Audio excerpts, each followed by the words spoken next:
Keutamaan yang ketiga, yaitu nasyatul ibadah. Ini perhatikan, yang futur, yang malas datang ke kajian kalau cuma ada ustadz dari luar, tidak mau datang ke kajian rutin baca kitab, ya, itu futur tuh, ya. Kalau lagi adzan masih asik main handphone. Saya sering memperhatikan tuh anak-anak muda. Saya datang pas waktu kajiannya habis maghrib, adzan maghrib, dia masih ngeliat Instagram. Ada yang like nggak?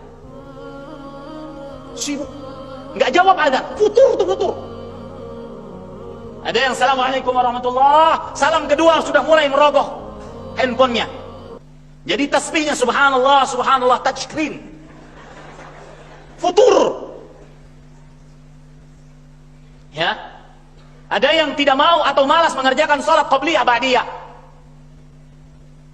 Terutama kalau sudah di rumah. Salat qabliyah ba'diyah di rumah itu sulit. Di masjid gampang karena banyak yang lihat, banyak kawan. Coba di rumah. Dan itu yang paling utama, itu sunnahnya di rumah. Afdalu salatil mar'i fi baiti illa al-maktubah.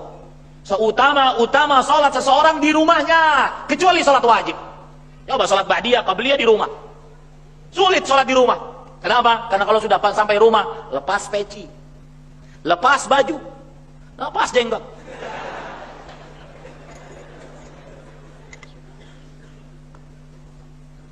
Futur. Apa maksud saya lepas jenggot? Maksudnya semua ditonton.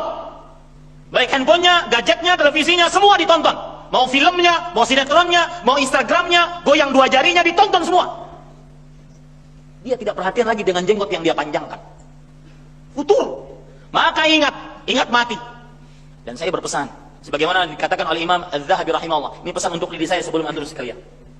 Yamutul insan ala ma 'asha alaih. Seseorang akan mati sesuai dengan kebiasaannya. Yang mempunyai kebiasaan rahasia saat di kamar sendirian, hati-hati, seseorang akan mati saat kebiasaannya. Utsman bin Affan, kebiasaannya membaca Quran, maka tatkala pemberontak masuk ke dalam rumahnya, beliau meninggal ditusuk saat membaca Al-Quran. Beda dengan orang yang kebiasaannya membaca koran, maka pasti mati di atas baca korannya. Orang yang kebiasaannya lisannya murojaah dengan Al-Quran, lisannya berzikir dengan Allah, maka niscaya dia akan mati di atas kebiasaan yang baik tersebut. Berbeda dengan orang yang kebiasaannya murojaah Facebook. Malam hari wajahnya bersinar dengan handphone, murojaah Al-Quran, murojaah Facebook. Maka hati-hati para ikhwah. Yang futur, malas ibadah, ingat mati, niscaya dia akan semangat. Dia akan semangat.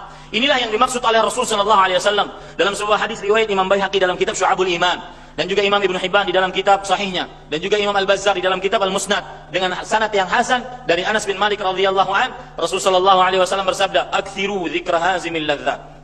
Perbanyaklah mengingat kematian, sesuatu yang menghapuskan kelezatan.